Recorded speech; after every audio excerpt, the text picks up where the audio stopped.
Marshall, and it was my honor and privilege to direct a production of Elegies for Angels, Punks, and Raging Queens at the Weekend Theater. We just closed 8 days ago.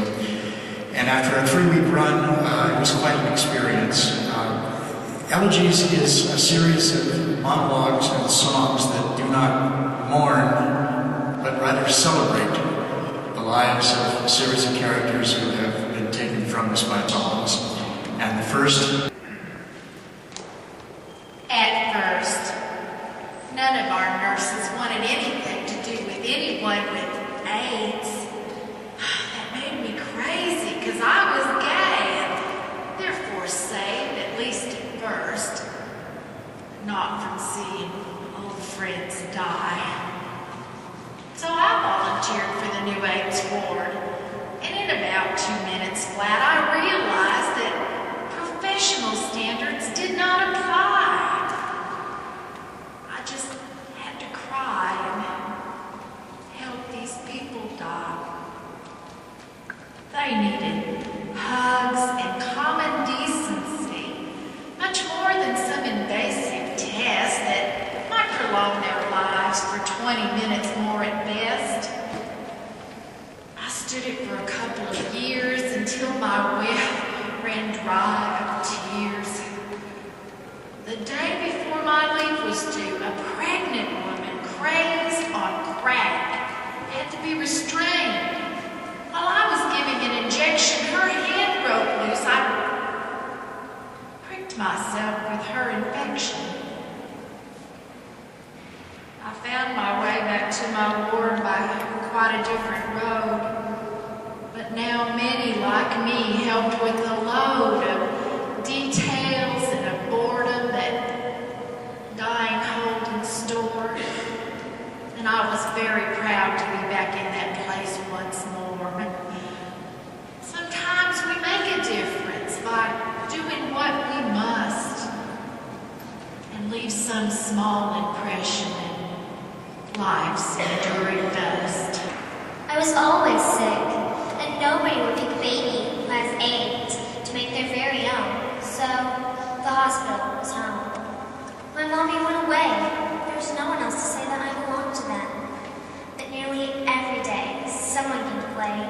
Doctors or nurses, ladies with big purses that usually have some presents in them, and even caretakers were always checking in on me, which is what family is supposed to be. Sometimes I'd see kids with parents on TV and wonder, what was wrong with me? Because of his softer side. Though my brother, the mean one, kept asking, why are you taking up with this girly boy? But Lewis was all man with me.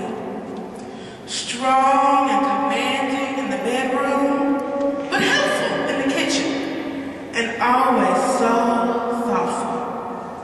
Sometimes he'd go out late at night as he thought I was asleep, but I didn't ask questions as to where he'd gone. At church, Lewis would hold my hand in our pew, the second row on the right, as the preacher railed against sin and aberration and how the blood of AIDS had been invented by whites to hurt black people. I wanted to ask why so many white people had it too. Why, if they were smart enough to invent it, weren't they smart enough to protect themselves from it?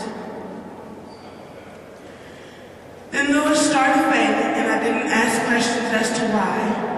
I just tried to be there for him in sickness as I had been in health. I tried to stay true to those vows that were taken in that church where he was laid out dead. When I started feeling poorly, I blamed it on the shock of his untimely passing, on the stress of his final months. Then I collapsed at our Thanksgiving dinner. And my brother, the mean one, took me to the emergency room where they did every test they could, then sent me home. A couple of weeks later, they told me I had been infected. And I knew my illness was probably connected to Lewis leaving me late at night, but I sat tight and I didn't ask questions. Neither did the neighbors, the church members, or my brothers. even the meaning. Because it was happening more and more to people we knew and those we heard about. And the preacher kept railing against those sinners that practice abomination and down writing for and then discouraged on our people.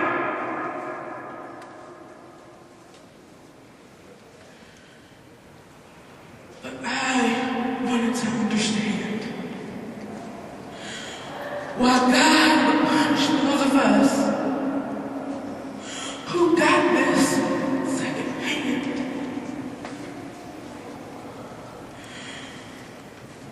But I didn't ask questions.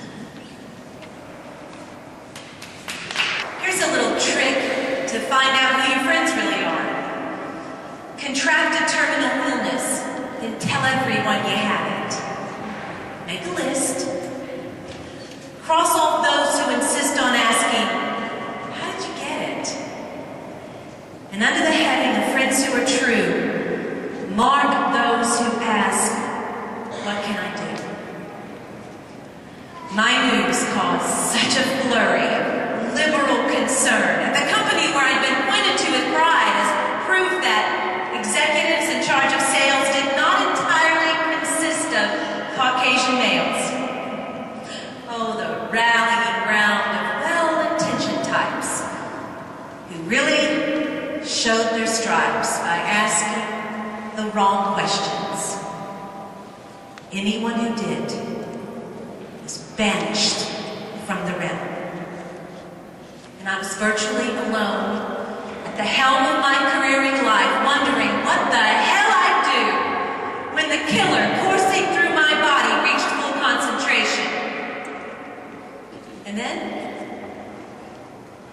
my secretary, something of a side and outfits more appropriate for night,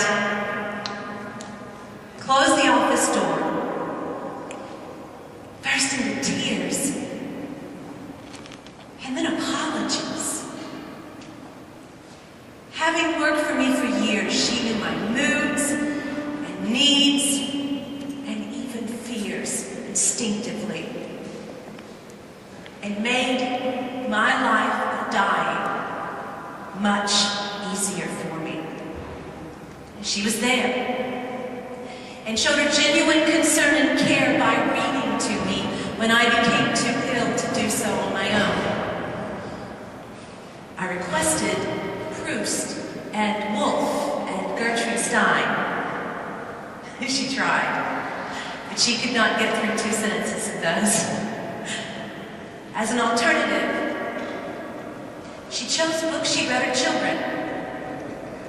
And soon I knew every fairy tale and kitty ditty by heart. And then she'd start again. And I'd sigh. Go back. You have a life. And your family needs feeding. But she would just continue reading. She only stopped when I did too.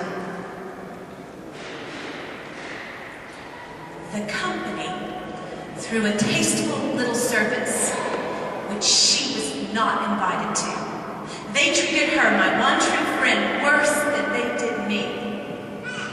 But she will have my gratitude for all eternity.